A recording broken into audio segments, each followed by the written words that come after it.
Può dirsi fortunato chi riuscirà a riaprire a settembre, perché stando ai dati raccolti dall'Associazione Veneziana Albergatori, su 200 alberghi del territorio attualmente è aperto un 70%, mentre un 15% sarà costretto a saltare la stagione. Faticano soprattutto le grandi strutture, mentre piccoli alberghi dove i costi sono inferiori e serve meno personale hanno meno problemi.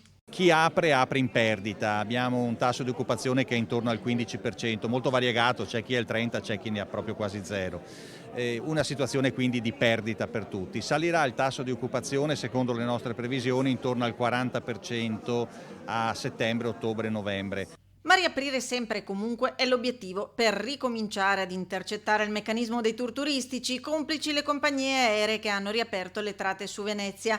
Buoni i riscontri sul bonus vacanze, ma da solo non basta. L'appello a non essere lasciati soli passa attraverso una rivalutazione del turismo come settore trainante, la garanzia di accesso agli ammortizzatori sociali anche a categorie finora non tenute in considerazione e maggiori poteri agli amministratori locali. Un pacchetto anche di aiuti, ma anche un pacchetto di poteri speciali per regolare alcuni fenomeni di ripensamento del modello turistico, in particolare a Venezia, che il Comune chiede da 5 anni. Analoga la situazione in altre province. Treviso, che pur contando sulla riapertura di metà delle strutture ricettive, fa i conti però con occupazioni da business travel. Anche le strutture aperte sono occupate in maniera limitata, 30% dell'occupazione durante la settimana, mentre durante il fine settimana siamo praticamente a zero o quasi.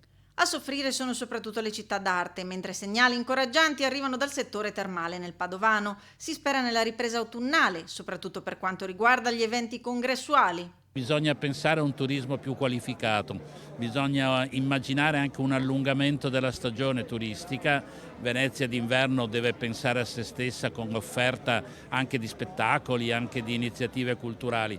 Bisogna ripensare un po' in generale al progetto turismo con un'idea di qualificazione maggiore. Per alcuni anni non avremo i grandi numeri, qui dobbiamo avere più qualità.